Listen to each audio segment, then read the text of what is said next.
حبيبي المصطفى بلغ مقاصدنا واغفر لنا ما مضى يا واسع الكرم. بسم الله الرحمن الرحيم. السلام عليكم ورحمة الله وبركاته. إن الحمد لله نحمده ونستعينه ونستغفره ونستهديه ونؤمن به ونتوكل عليه ونعوذ بالله من شرور أنفسنا وسيئات أعمالنا. من يهده الله فلا مضل له ومن يضلل فلا هادي له. أشهد أن لا إله إلا الله وحده لا شريك له وأشهد أن نبينا محمدا عبده ورسوله لا نبي بعده صلى الله عليه وعلى آله وصحبه ومن اتبعهم بإحسان إلى يوم القيامة. أما بعد، قال الله تعالى في القرآن الكريم: يا أيها الذين آمنوا اتقوا الله حق تقاته ولا تموتن إلا وأنتم مسلمون. Alhamdulillah, para hadirin kaum muslimin muslimat yang dirahmati Allah Subhanahu wa taala. Sebelumnya marilah senantiasa kita memanjatkan puji dan syukur hanya kepada Allah taala atas segala limpahan nikmat-Nya kepada kita, terutama sekali nikmat iman, nikmat Islam serta sehat afiat. Salawat beserta salam sepanjang masa semoga senantiasa tercurahkan kepada manusia mulia yang kita diperintahkan untuk bersalawat kepadanya, mendoakannya. Yang salawat kita juga adalah kembali pahala dan kebaikannya untuk kita, yaitu Nabi Agung Nabi Muhammad sallallahu alaihi wasallam beserta keluarga, para sahabat dan juga kita umatnya. Amin ya rabbal alamin. Para jamaah, tema kita melanjutkan kajian hadis tentang tematik pertolongan di akhirat untuk orang-orang beriman. Bagiannya keempat. Terakhir adalah sampai nomor 8. Hari ini kita masuk nomor 9 dan selanjutnya. Tapi sebelum kami melanjutkan, saya mau ulas sedikit. Nomor 1 adalah pertolongan besar Nabi Muhammad di padang mahsyar kepada umat Islam. Ini hadisnya teramat panjang sekali, ya, sampai manusia semuanya minta tolong sama para nabi, Nabi Adam, Nabi Nuh, Nabi Ibrahim, Nabi Musa, Nabi Isa, semuanya angkat tangan. Bahkan dalam semua hadis, ribuan hadis kami cari data tentang ini, tidak disebutkan kecuali 5 nabi ini. Berarti sisa nabi yang lain itu kemana? Nabi Hud, Nabi Idris, Nabi Saleh, Nabi Hud, Nabi Ismail, Yakub, Yusuf, Sulaiman, itu sama sekali tidak disebutkan, yang artinya 5 terbaik ini saja nggak bisa menolong, apalagi yang lainnya. Makanya hadirin, nomor 1 ini adalah yang bisa nolong kita hanya Nabi Muhammad. Itulah yang disebut dengan hak syafaat baginda Nabi. Makanya salah satu supaya kita menjadi prioritas yang mendapatkan syafaat, perbanyak baca sholawat. Salah satunya tuh. Yang lainnya adalah cintai Nabi. Yang lainnya adalah amalkan sunnah-sunnah Nabi semampu kita. Berpakaian, makan, minum, mencari nafkah, beribadah, dan sebagainya. Yang kedua hadirin, pertolongan Nabi kepada manusia yang kebaikan dan keburukannya seimbang. Ini adalah orang-orang yang berada di Bukit A'raf atau di tempat namanya Al-A'raf. Ini udah kita bahas. Artinya umat Islam ini pahalanya setelah ditimbang 50%, dosanya juga 50%. Lalu mereka tidak masuk surga dan tidak masuk neraka. Mereka ditempatkan di antara tempat bainahuma, antara surga dan neraka, yaitu Al-A'raf. Tapi mereka ketar-ketir nih. Kalau timbangannya berat sedikit aja 51% ke dosa-dosanya, masuk neraka sudah. Siapa yang bisa nolong mereka? Sayyiduna Muhammad SAW. Ini pun sudah saya bahas panjang lebar. Nomor 3-nya adalah pertolongan Nabi kepada calon penghuni surga yang berada di luar surga, yaitu para nabi. Berarti para nabi sendiri masuk surganya itu disebabkan oleh Nabi Muhammad buka pintunya. Pintu surga hanya diizinkan oleh Allah, diterima oleh tangan mulia Nabi Muhammad. Tidak senior-senior dan kakek-kakek beliau dari kalangan Nabi. Termasuk Sayyidina Ibrahim sampai Nabi Adam alaihissalam. Yang keempat hadirin, pertolongan Nabi kepada kaum muslimin supaya masuk surga tanpa hisab, tanpa diinterogasi, tanpa ditanya-tanya, tanpa dicek and recheck 60-70 tahun kehidupannya. Ini sudah saya sampaikan hadisnya dalam Sahih Bukhari Muslim. Nabi Muhammad memasukkan umatnya dalam surga tanpa hisab hanya 70.000. Ya, sedangkan jumlah para sahabat yang hadir di Haji Wada tahun 10 Hijriah ada 124.000. Berarti kuotanya untuk kita pun kurang. Untuk para sahabat aja kurang. Apalagi untuk warga Masjid Asyamil gitu ya. Tapi udah kami sampaikan terdahulu dari kitab-kitab yang jarang dibaca, kitab hadis di Indonesia, yang akhirnya Nabi katakan, baiklah kalau begitu kuotanya saya tambahin, dari 70.000 itu satu orangnya boleh membawa 70.000 lagi. Akhirnya jumlah semuanya adalah 4,9 miliar. Saya sih menganggap hadis ini wajar saja. Umat Islam zaman sekarang masuk surga tanpa hisab dengan taubatnya. Kenapa? Karena kita beriman kepada Allah dan Rasulnya tanpa didampingi Rasul. Kalau para sahabat beriman kepada Nabi mudah, Pak. Mereka melihat air keluar dari jari jemari Rasul. Mereka melihat bagaimana Jibril datang kepada Nabi. Mereka melihat bagaimana matahari ataupun bulan purnama dibelah. Mereka melihat bagaimana air yang segelas, susu segelas, hanya susu segelas cukup untuk diminum 70 orang lebih. Mereka menyaksikan bagaimana pohon korma mengucapkan salam kepada Nabi. Mereka para sahabat menyaksikan bagaimana ketika Nabi berjalan di terik matahari, awan selalu apa? Menaungi. Mereka menyaksikan bagaimana yaitu kerikil yang berada di tangan Nabi sallallahu alaihi wasallam bisa bicara, subhanallah, alhamdulillah. Mereka menyaksikan bagaimana mimbar Nabi yang sudah lapuk menangis ketika mau diganti dan dipindahkan. Mereka mendengar bagaimana Nabi berbicara dengan satu onta. Mereka beriman kepada Allah dan Rasulnya mudah karena melihat daripada perkara-perkara supranatural dari mukjizat ini. Kalau kita, di mana pemikiran begitu biasnya zaman sekarang, alah ngapain kamu mabok agama, kan begitu. Itu lihat sholat nggak sholat pun sama aja, bahkan yang sholat keblangsak tuh agamanya. Yang korupsi banyak orang Islam. Ini kan pemikiran-pemikiran yang aneh kayak begini.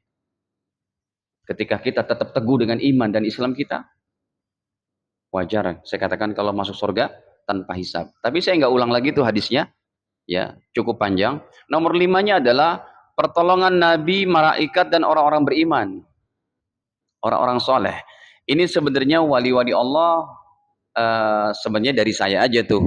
Kalau bahasa hadisnya bukan wali-wali Allah, orang-orang beriman. Artinya semua orang beriman ini bisa saling tolong-menolong. Entah madhabnya apa, manhajnya apa, ikut praktek ibadah yang seperti apa, asal Allahnya sama, Rasulnya sama, Quran hadisnya sama, insya Allah bisa saling menolong di akhirat. Yang keenam adalah pertolongan Nabi untuk umatnya yang sudah masuk neraka. Wah, ini Masya Allah. Hadis ini disebutkan oleh Imam Bukhari sejak nomor 44 sampai nomor 7.000-an.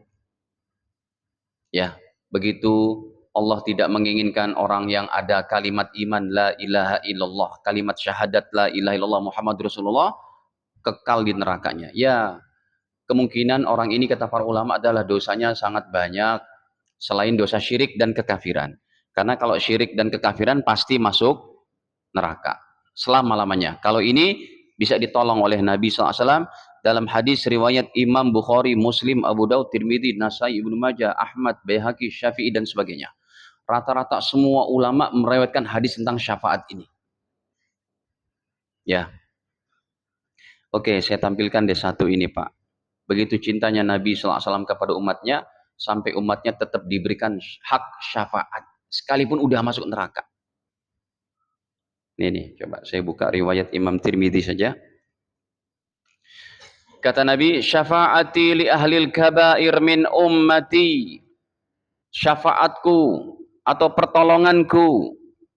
Makanya judulnya ini macam-macam pertolongan untuk orang beriman di akhirat. Syafaati li ahlil kabair. Ya, pertolonganku aku tetap berikan untuk umatku yang pendosa besar. Berarti dosa besarnya di luar apa? Kafir, musyrik, murtad, dan munafik. Dosa besarnya selain itu. Tapi dia masuk neraka dulu tuh, digodok dulu, direbus dulu, disetrika dulu, udah bersih baru dikeluarkan dengan pertolongan Nabi SAW.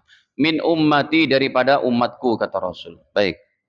Kemudian hadirin yang ketujuhnya, sholat jenazah sampai jumlahnya minimal 40 orang atau 100. Ya udah, kita tinggalkan yang 100. Minimal yang 40 orang saja. Ini Masya Allah Pak, orang Islam yang meninggal jenazahnya disolatkan 40, dosanya diampunin. Allah tidak pandang dia mau dari orang yang bermadzhab apa. Contoh, yang meninggal orang NU, disolatin sama orang Muhammadiyah, sah, diterima. Yang meninggal orang Muhammadiyah, yang nyolatin orang NU, jamaah tabligh, orang salafi, diterima. Berkasih sayang dalam perbedaan pendapat ini. Asal semuanya masih memiliki kalimat, La ilaha illallah Muhammadur Rasulullah. Ya, minggu kemarin saya ada di Mekah, di Madinah. Itu pada hari Jumat, kan di Masjidil Haram setiap habis sholat wajib itu ada sholat jenazah. Ya, kami tanya sama jamaah yang sholatnya di luar. Pak, emang di luar sampai berapa jauh Pak dari Tower Zamzam, Hilton itu? Oh jauh Pak Ustadz, terus. Sampai 1 kilometer masih ada shop barisan. Saya bilang berarti jenazah yang tadi disolatin ada berapa orang? Ya 2 juta orang yang nyolatin. 2 juta orang Pak yang nyolatkan. Habis dosa-dosanya itu. Yang buat dosa si mayit, Allah tidak peduli. Asal orang beriman mendoakannya. Allahumma gfir lahu warhamhu wa'afihi wa'afan. Makanya saya katakan boleh enggak kita minta mati di Mekah dan di Madinah? Boleh. Asal matinya jangan loncat dari gedung. Kalau itu gak boleh bunuh diri gitu. Matinya dengan cara berdoa, ya Allah, mudahkan saya meninggal di Mekah atau Madinah. Caranya bagaimana? Tinggal di sana, kemudian jalankan ibadah-ibadah di Masjid Haram dan Masjid Nabawi. Ada hadisnya, ada. Bahwa orang yang mati di Madinah, aku wajib berikan syafaat kepadanya, kata Rasul, dan aku menjadi saksi kepada dia ini. Ya, Masya Allah. Makanya hadirin, kalau Anda orang yang mampu, ya keuangannya berlebih, usahakan jangan sampai 5 tahun tidak balik lagi untuk umroh, tidak balik lagi untuk ya mengambil pahala-pahala terbaik di mana, di Masjidil Haram dan Masjid Nabawi, serta berziarah kepada baginda Nabi SAW. Sekarang pun kita masuk raudhah nggak seenak-enaknya Pak, nggak bisa tiap hari, nggak bisa tiap malam. Kita kalau pakai 13 hari di sana tuh 6 hari di Mekah, 5 hari di Madinah, tiap malam dulu sebelum Covid kita bisa ke raudhah tiap malam jam 2 malam udah standby di sana. Wah, nikmat banget. Ini raudhah, ini kubur Nabi, depannya mimbarnya, ya tempat sholatnya. Sekarang cuma sekali, Pak. Itu pun 5 menit udah diusir-usir sama askarnya itu. Roh, pergi. Baik. Nomor 7 sudah, nomor 8 hadirin, pertolongan puasa dan Al-Qur'an. Kita masuk pelajaran baru. Ya. Pelajaran baru nomor 9. Hadirin, nomor 9 adalah syafaat Al-Baqarah dan Ali Imran. Ya, 2 surat besar ini akan memberikan pertolongan kepada orang-orang yang rajin membacanya, yang rajin ya untuk mentadaburinya. Al-Quran, surat terbesar ini, Al-Baqarah dan Ali Imran, bisa bicara di hadapan Allah Subhanahu wa Ta'ala. Ya, coba kita lihatkan hadisnya. Hadis ini riwayat daripada Imam Muslim.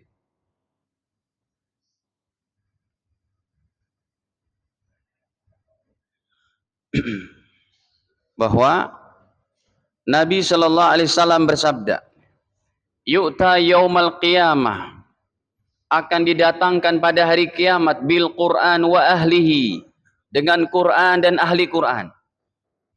Yang pasti-pasti aja ahli Quran adalah para ulama, para penghafal Quran.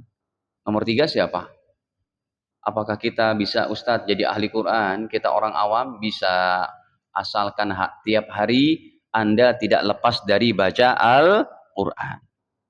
Jangan tinggalin Pak, baca Quran minimal semales-malesnya kita, baca Quran minimal 1 lembar harus kepegang. Berarti kalau Anda baca sehari 1 lembar, khatamnya 1 tahun sekali. Itu yang paling males kata para ulama.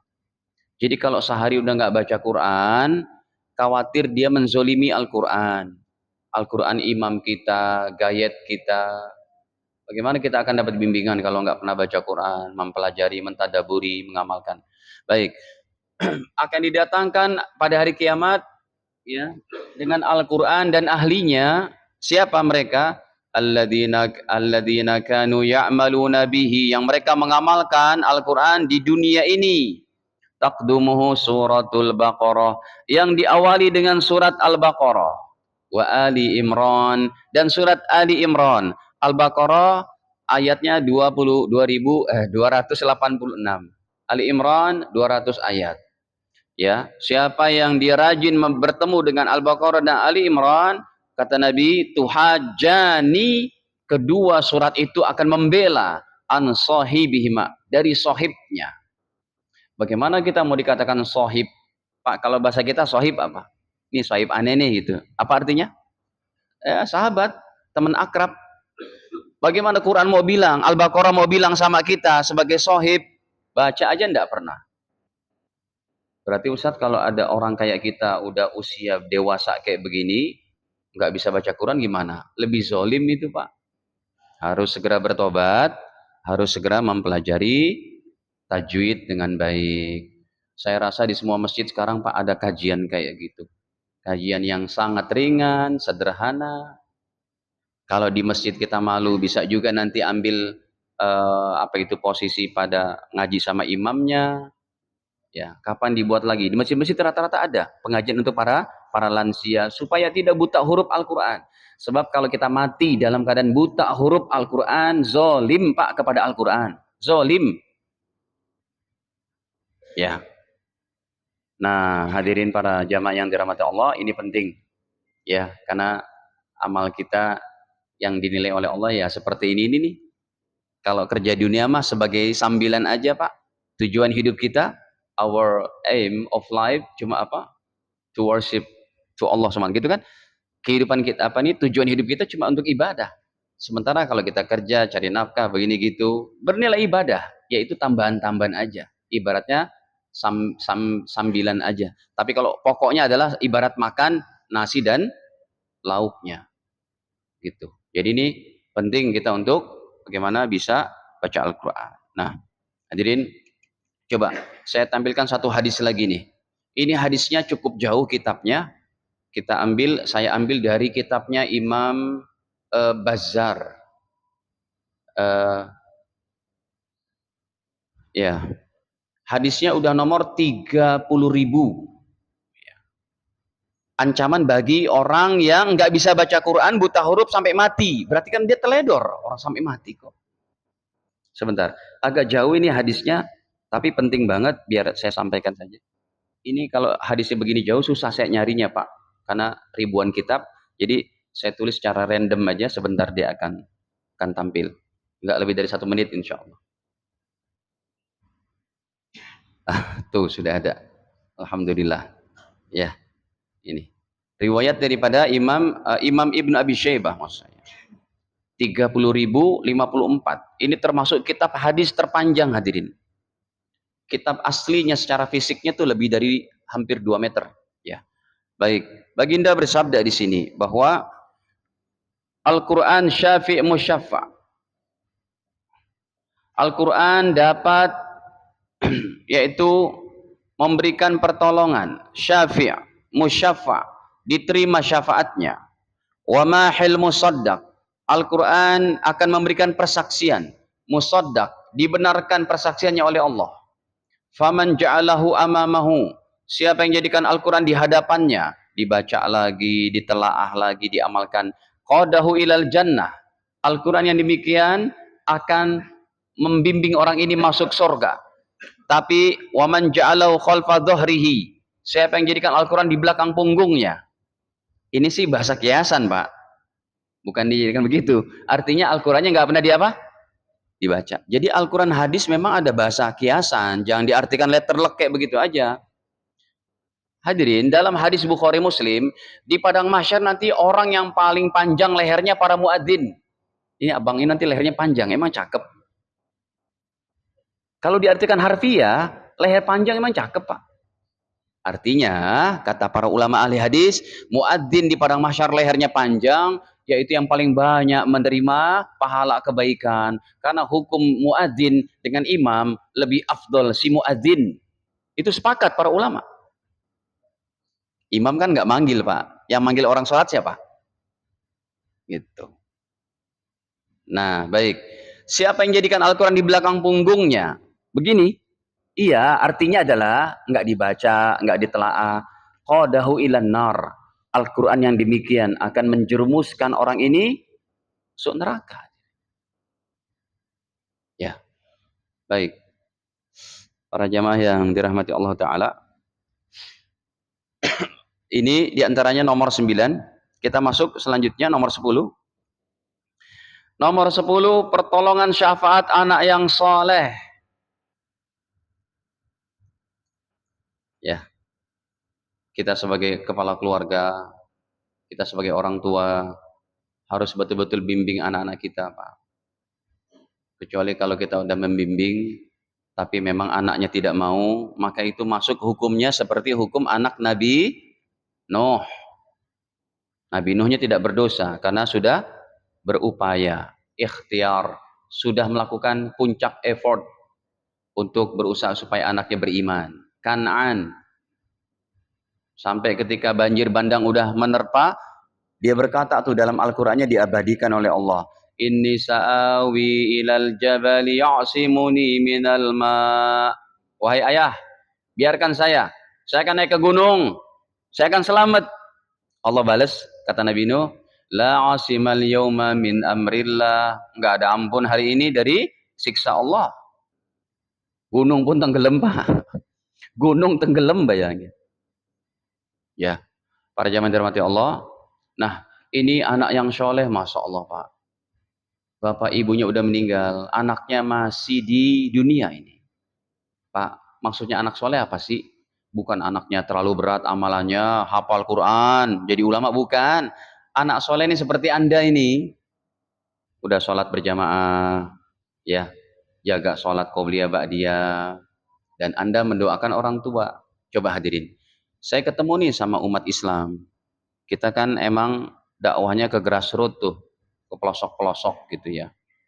Kita ketemu sama anak-anak muda, bilang, bang, udah sholat? Saya nggak sholat Pak Ustadz. Terus saya tanya, kalau kamu nggak sholat, kamu mendoakan Bapak Ibu? Boro-boro katanya. Boro-boro apa sih Pak? Boro-boro bahasa apa tuh? Bahasa Betawi. Sama sekali. Jadi maksudnya begini, saya menerima jawaban dia itu, maksudnya begini.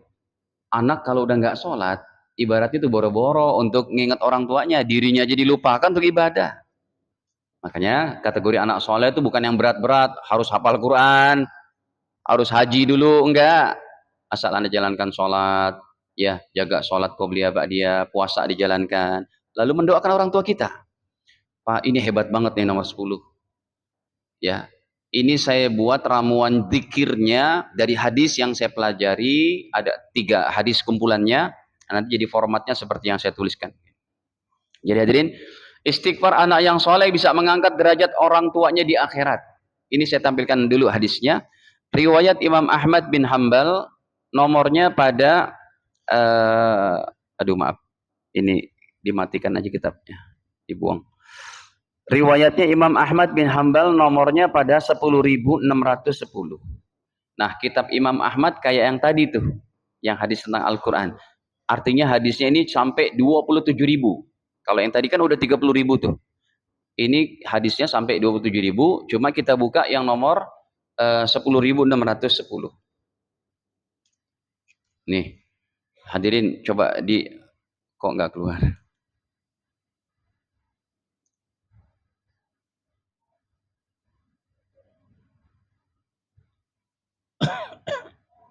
Ini 10.610. Qala Nabi SAW, baginda Nabi SAW bersabda, Innallaha azza wa jalla, sesungguhnya Allah yang maha perkasa lagi maha agung. Ya.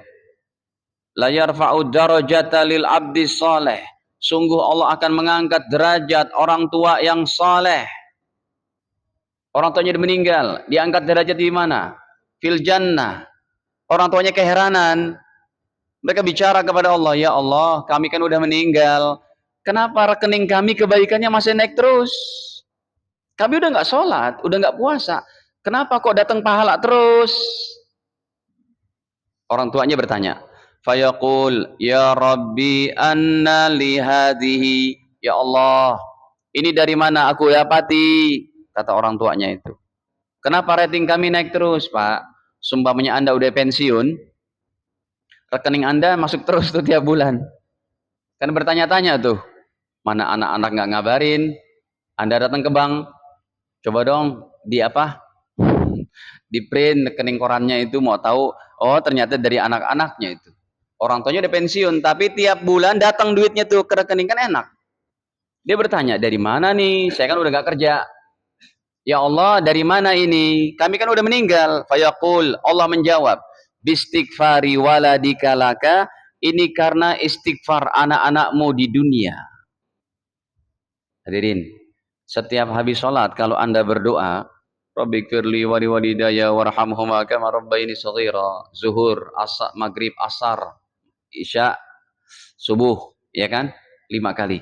Berarti orang tua kita diangkat derajatnya sehari semalam berapa? 5 tingkat. Nah, sekarang saya kasih formatnya, Pak, supaya orang tua kita diangkat derajatnya lebih tinggi. Inilah pertolongan anak yang soleh kepada orang tuanya. Apa? Ini racikan saya ini, Pak, apanya? Zikirnya. Jadi usahakan hadirin bacalah ini. Rabbighfirli wa liwalidayya 100 kali. Sebab kan Nabi memerintahkan kita istighfar sehari minimal berapa? 100. Istighfarnya tuh biasa yang dibaca sama umat Islam yang paling ringkasnya begini. Astaghfirullahaladzim, gitu kan? Astagfirullah. 100 kali. Ini kalau Anda baca Astaghfirullahaladzim hanya untuk Anda saja, Pak. Apa artinya? Astaghfirullahaladzim, ya Allah, ampuni dosa saya. Tapi kalau Anda baca yang atas, Rabbighfirli wa liwalidayya, ya Allah ampuni dosa aku dan dosa kedua orang tuaku. Orang tua kita dengan ucapan Rabbighfirli wa liwalidayya diangkat derajatnya 1 tingkat. Kalau kita jadikan wiridan setiap hari, pengganti istighfar yang bawah itu astagfirullah, bapak ibu kita yang udah meninggal diangkat derajatnya 100 tingkat. Kalau orang tua kita masih hidup, jadi deposit baginya. Mereka akan melihat nanti kalau udah meninggal dunia. Jadi hadirin, ya memang amal-amal seperti ini kayaknya ringan, tapi dampaknya besar, Pak. Ya, saya alhamdulillah setelah tahu hadis ini, saya amalkan tiap hari. Itu saya mengamalkan Rabbighfirli wa liwalidayya cuma 7 menit, Pak. Rabbighfirli wa liwalidayya. Mungkin habis asar, Rabbighfirli wa liwalidayya, Rabbighfirli wa liwalidayya. Terus kita amalkan. Kerap kali alhamdulillah saya mimpi ketemu orang tua saya dalam mimpi saya itu. Orang tua kita temuin lagi tersenyum, senang gitu. Kan mimpi orang beriman kata Rasul bisa jadi sebuah gambaran dari Allah. Namanya ru'ya salihah, mimpi yang benar dari Allah Ta'ala. Itu hadisnya riwayat Imam Bukhari. Ya. Baik. Sekarang kita masuk, udah nih nomor 10. Ya, jadi anak yang soleh. Atau gini, kayak kemarin saya umroh tuh, ini tahadus bin ni'mah saja. Ya, Rabu kemarin saya baru pulang. Itu hadirin, ketika kebetulan kami ngambil paket 13 hari. 6 hari di Mekah. Saya ngambil apanya? Mikotnya di Yalamlam. Kita naik pesawat Garuda. Nanti 30 menit sebelum landing Jeddah, kita ganti pakaian ihram. Dari Jeddah kemudian ke Mekah. Nah hadirin, ke Mekahnya itu ya kita umroh niat pertama untuk saya, masih ada 5 hari, besoknya udah istirahat. Kemudian umroh kedua saya keluar dari kota Mekah lagi ngambil mikot di Tanim. untuk ibu saya. Ya, udah selesai hari ketiga, saya keluar lagi ke mikot, ke Tanim, ngambil mikot untuk bapak saya, almarhum. Terus kita ada ziarah ke Taif, ya, ada traveling ke ke Taif. Dari Taif nanti kita ngambil di Masjid Ibnu Abbas, dekat kuburannya sahabat mulia Abdul bin Abbas di Taif kuburannya itu beliau. Ya. Kemudian dari sana kita ngambil mikot lagi untuk abang saya sudah meninggal. Jadi kita bisa Pak memberikan pahala-pahala kepada orang tua kita, saudara kita yang sudah meninggal. Kata Rasul, hujja'an abik wa'tamir. Silakan hajikan ayahmu, ibumu, silakan umrohkan mereka. Namanya badal umroh. Bisa juga badal haji. Begitu. Jadi kalau Anda umroh Pak, ya ada kesempatan berapa hari di Mekah, terus berangkat aja lagi kalau kesehatan Anda mumpuni, karena emang lumayan capek tuh. Ya. Untuk tawafnya aja bisa 7 km kalau dapatnya paling pinggir.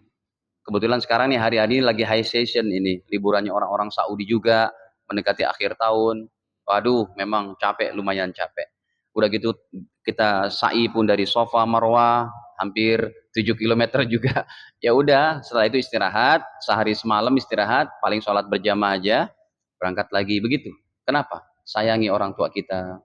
Mereka udah nggak bisa ngapa-ngapain kecuali dapat kiriman dari anak-anaknya. Nih, saya buktikan hadisnya sekarang. Kata Nabi, hujja'an abik wa'tamir. Silakan hajikan ayahmu, ibumu, dan umrohkan mereka.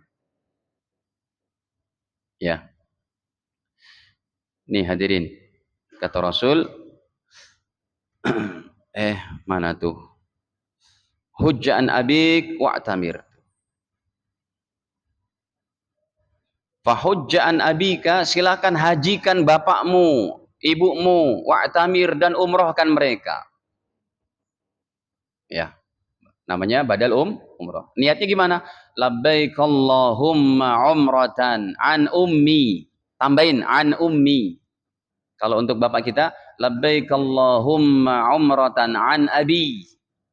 Ya Allah, saya niat umroh untuk bapak saya, untuk ibu saya, dan sebagainya.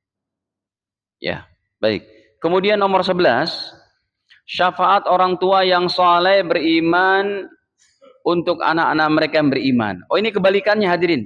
Nomor 11. Kalau tadi adalah pertolongan anak-anaknya untuk orang tua. Ini kebalikan. Berarti yang nomor 11 adalah bapak ibunya imannya lebih kuat, amal solehnya lebih kuat dari anak-anaknya. Bahkan dalam terjemahannya adalah anak cucu. Boleh Pak Anda buka ayatnya nih Pak. Yang pegang handphone coba diterjemah deh. Surat At-Tur, surat ke-52, ayat ke-21. Coba ada yang terjemah deh Pak. Saya mau kasih tahu kalau itu terjemahannya anak cucumu. Surganya boleh dibawa sama bapak ibunya yang surganya lebih tinggi. Ini sudah dalam surga loh hadirin. Masih bisa saling berbagi kebaikan. Coba dibaca yang sudah ketemu deh Pak. Dengan suara lantang coba saya minta tolong. Ada yang sudah ketemu? Pak Muazzin ini sudah ketemu? Coba dibaca. Terjemahnya saja. Ayat ke-21. Dan orang-orang yang beriman ya. beserta anak cucu mereka. Sebentar. Beserta anak cucu mereka. Di situ terjemahnya beserta anak cucu mereka. Terus? Yang mengikuti mereka dalam keimanan. Cukup. Yang mengikuti mereka dalam keimanan. Syaratnya beriman aja nih. Jadi ayat 21 ini menunjukkan bapak ibunya surganya lebih tinggi. Karena amalnya lebih kuat. Anak cucunya di bawah. Bapak ibunya risau. Ya Allah, bisa enggak ya Allah klaster surga mereka digabungkan sama kami. Coba lihat. Terjemahnya lagi selanjutnya. Kami pertemukan mereka dengan anak cucu mereka di dalam surga. Tunggu. Kami pertemukan anak cucu mereka dalam surga. Bayangin Pak. Diangkat derajat anak cucunya gara-gara bapak ibunya soleh banget gitu loh. Amalannya kuat. Terus begini, sebentar Pak Muadzin. Jadi orang tuanya berkata gini sama Allah. Ya Allah, oke lah, anak cucu kami ditempatkan juga di sorga kami. Tapi kira-kira sorga kami turun tidak? Kalau turun kan saya malu sama tetangga sorga sebelah. Sorganya turun gitu. Coba dibantah sama Allah. Kemudian? Dan kami tidak mengurangi sedikit pun pahala amal kebajikan mereka. Kami tidak mengurangi sedikit pun, wahai orang tua, akan pahala kamu. Anakmu saya gabungkan. Anakmu saya sertakan. Kamu pahalanya nggak saya kurangin. Ini syariat loh Pak, Al-Quran yang bicara. Orang tua masih bisa nolong anak cucunya di sorga, ditinggikan sorga. Kalau Nabi Muhammad kan pemberi syafaat di padang mahsyar sampai masuk sorga. Kalau udah masuk sorga, supaya derajatnya anak cucunya lebih tinggi, itu orang tuanya boleh request. Itu ayatnya. At-Tur 21. Ini saya perlihatkan. Walladzina amanu wattaba'athum dzurriyyatuhum biimanin alhaqna bihim dzurriyyatahum wa ma alatnahum min amalihim min syai'. Walladzina amanu, dan orang-orang beriman, yaitu kakek neneknya, bapak ibunya ini. Wattaba'athum dzurriyyatahum, yang mereka diikuti oleh anak cucunya, biimanin, dalam keadaan beriman. Alhaqna bihim dzurriyyatahum, kami ikut sertakan sorga mereka dengan sorga orang tuanya. Kami ikut sertakan, kami gabungkan, kami masukkan. Tapi kata Allah, wa ma alatnahum min amalihim min syai', dan kami tidak ngurangi pahala kalian wahai bapak ibu, gitu. Kalian tetap surganya 100, anakmu kami angkat, cucumu kami angkat juga. Tapi ingat, jangan pakai logika yang rusak. Ustadz, bapak saya kan Kiai Soleh Ustadz, kalau gitu saya santai aja deh.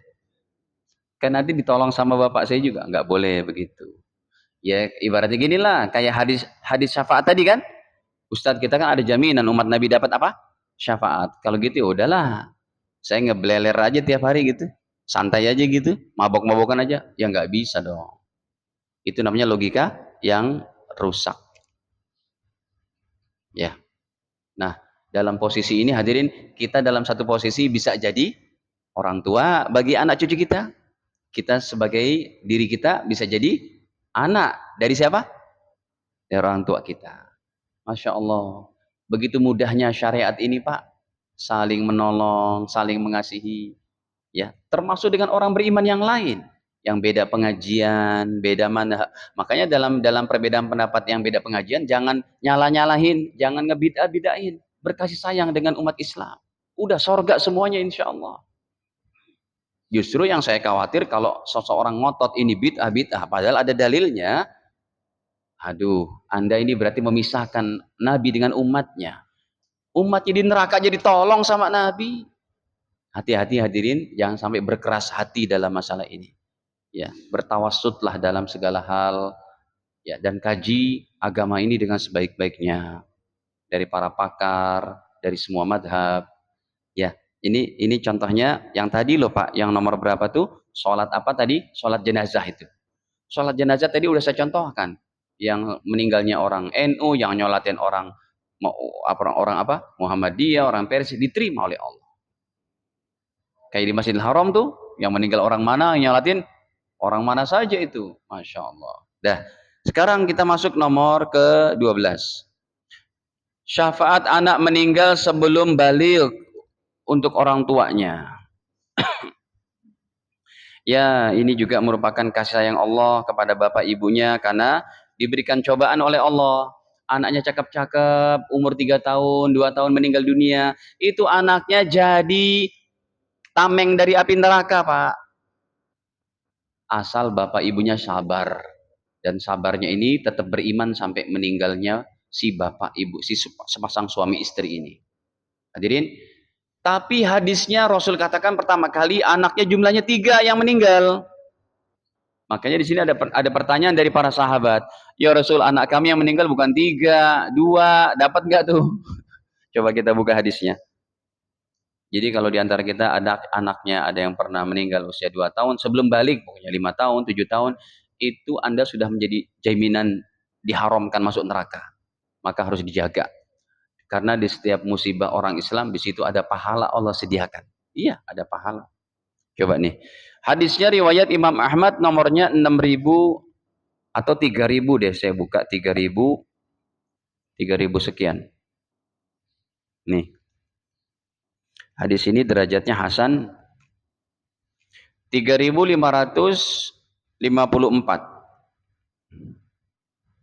Ini kitab-kitab asli ya hadirin yang saya buka. Bisa dibuktikan dengan kitab fisiknya. Qala Rasulullah SAW, Nabi SAW bersabda, "Ma min muslimaini, tidaklah sepasang suami istri yang muslim, yamutu lahuma, yang anaknya meninggal dunia, salah satun minal walad, jumlahnya 3 anak tuh. Lam yablughul hinsa, sebelum usia balik meninggalnya." Kata Rasul, karena itu musibah cobaan dari Allah, illa kanu hisnan hasinan minan nar, kecuali musibah yang anaknya meninggal 3 orang itu menjadi benteng tameng perisai dari api neraka. Suami istri ini terhindar dari api neraka.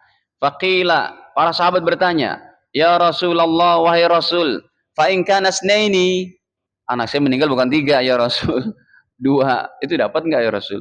Maka Rasul menjawab, "Wa in kana isnaini, iya. Sekalipun anakmu yang meninggal berapa? 2." Ada lagi nih. Ini gurunya para ahli qiraah.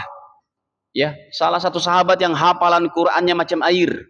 Yang beliau tercatat dalam riwayat Imam Malik, imamin taraweh dari habis sholat Isya, selesainya menjelang makan sahur.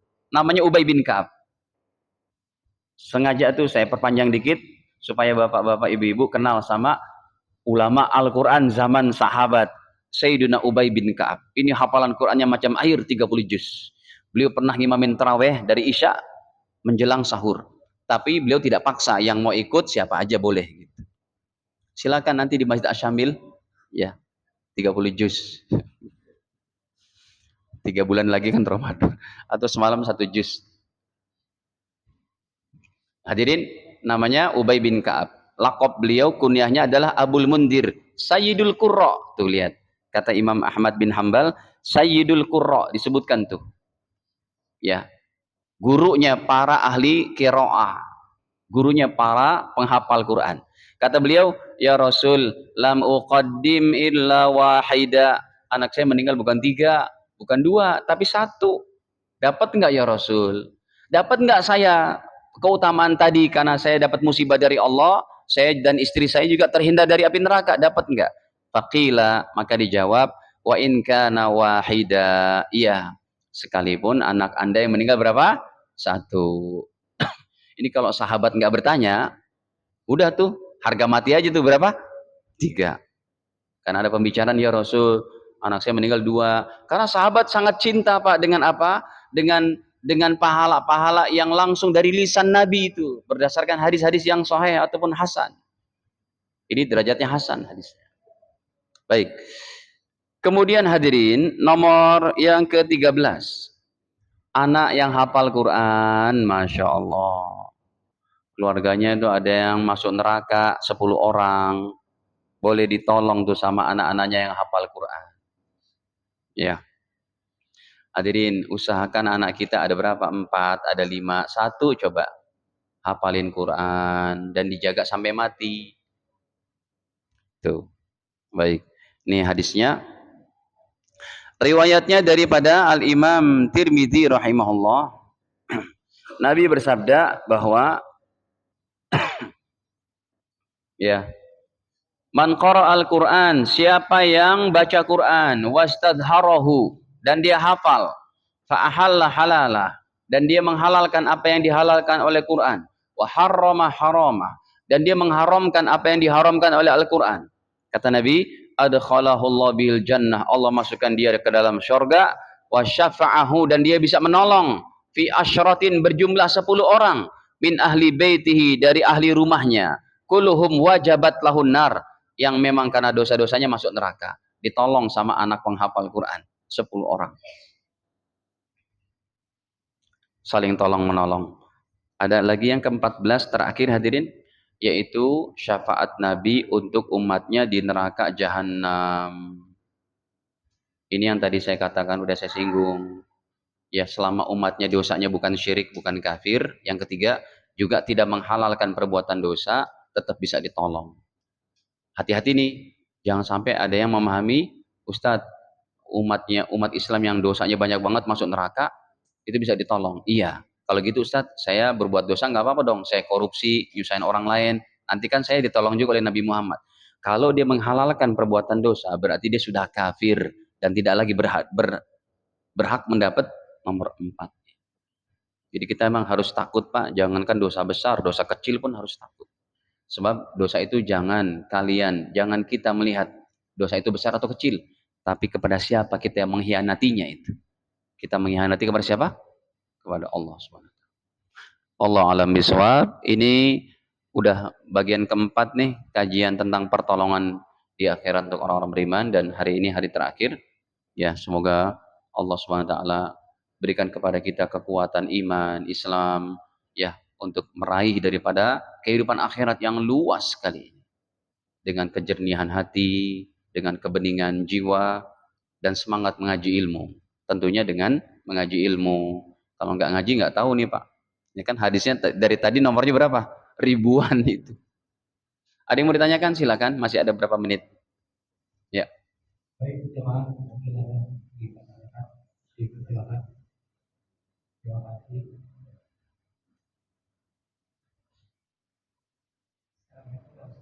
Waalaikumsalam.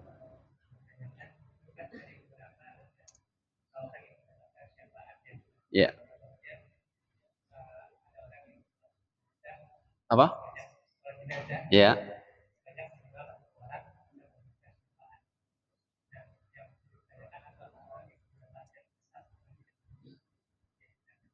Apakah?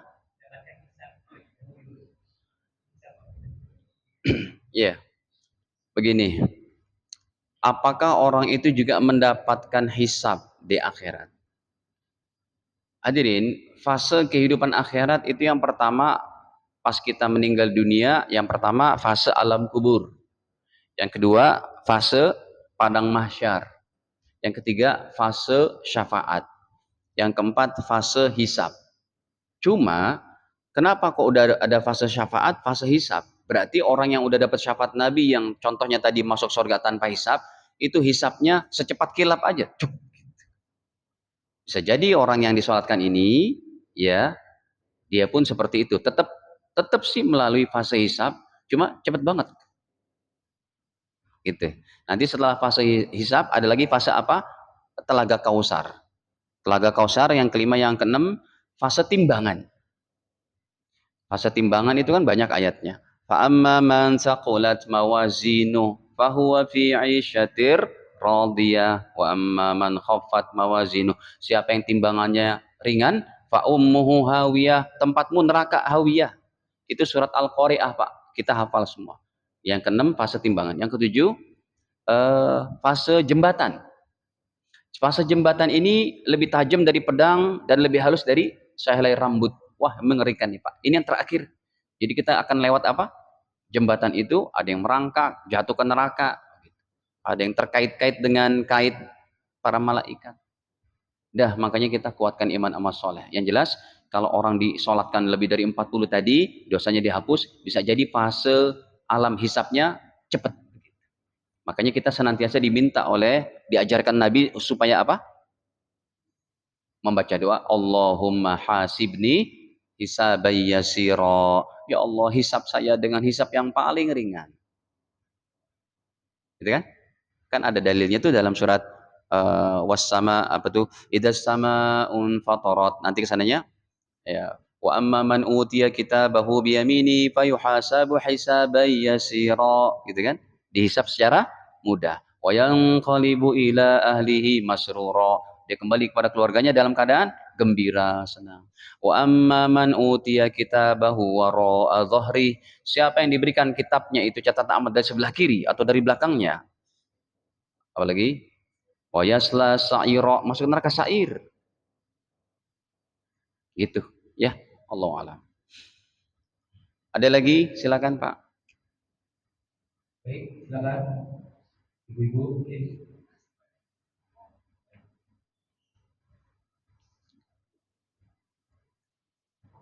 Assalamualaikum warahmatullahi wabarakatuh. Waalaikumsalam. Saya agak berbeda saja pertanyaannya, Pak. Temanya kalau kita sholat berjamaah disulit oleh anak-anak yang belum sunat, gimana? Dan yang kedua itu kalau kita berjamaah dengan yang itu anak-anak yang belum sunat itu bisa dianggap berjamaah atau cuma mengajarkan saja? Masya Allah. Waalaikumsalam. Ini perlu dibahas hari-hari sholat kalau gitu. Baik. Yang pertama sholat berjamaah. Sholat berjamaah, ya, anak-anaknya belum sunat. Hadirin, sahabat Anas bin Malik ataupun Abdullah bin Mas'ud pernah ngimamin Anas bin Malik, usia beliau 7 tahun. Ya, belum balik. Ya, kemungkinan juga belum disunat. Belum baliknya itu. Tapi dia banyak hafal. Jadi, kalau memang begini, yang paling ininya deh, yang paling riskannya, ada anak-anak belum disunat. Sebab ada beberapa kategori ini, anak-anak belum disunat, lalu ikut berjamaah. Yang pertama, anaknya ini selalu diperhatikan oleh ayah ibunya. Karena mau diajarkan ke masjid, sebelum ke masjid, ini dicebokin dengan cebok yang bersih, kalau emang belum disunat. Ya kan? Nah, kalau yang dia begini, maka sholatnya tetap dia tidak cedera. Tetap bagus lah. Yang kedua hadirin, kalau anak-anaknya itu dia belum disunat, tapi najisnya nggak diperhatiin sama si ayah. Anaknya habis kencing, kan wudhunya nggak sah juga, sekali mau dia belajar wudhu. Nah itu sholatnya sama kita, jadi dia terputus, hukumnya makruh. Berjamaahnya tetap sah. Hukumnya apa? Makruh. Berjamaahnya yang sah, yang hukumnya makruh, berjamaahnya tetap sah. Kemarin saya di Masjidil Haram, Masjid Nabawi, depan kita kosong melompong itu. Tapi kan kita mau kejar ke sana capek juga, Pak. Pernah di Masjid Nabawi, Pak? Hadirin, pernah datang kan? Bagaimana kalau kita sholat di sana? Ya kan saling kejar-kejaran itu. Kosong, akhirnya kosong. Tetap sah selama di satu masjid. Itu yang kedua. Sahnya tapi makruh. Kalau anaknya hukumnya apa? Di kulupnya itu masih ada najis karena nggak dibersihin. Yang ketiga, kalau dia tersentuh kakinya dengan kaki Anda, sholat Anda batal. Karena berarti hukumnya nyambung tuh. Ya, dalam fikihnya itu berarti kaki Anda nyambung dengan kaki anak itu yang dia hukumnya bernajis. Jadi hati-hati. Makanya kalau bawa anak, orang tuanya harus ngerti itu. Paling tidak yang terbaiknya dia letakkan anaknya di mana? Di dekat apa? Tembok. Apa? Di pojok, di tembok gitu ya, dekat tembok. Jadi ke masjidnya tetap bagus untuk mengajarkan anak kita, cuma hukumnya sampai itu. Dan kalau emang di masjid, dia tetap sah apapun adanya. Yang saya khawatirkan kalau kaki anak itu dempet dengan Anda, nempel. Kan ada tuh orang sholat yang kakinya nempel-nempel. Nah ini nempel, itu batal sholatnya. Karena berarti dia menanggung najis juga dari najis si anak ini. Hah?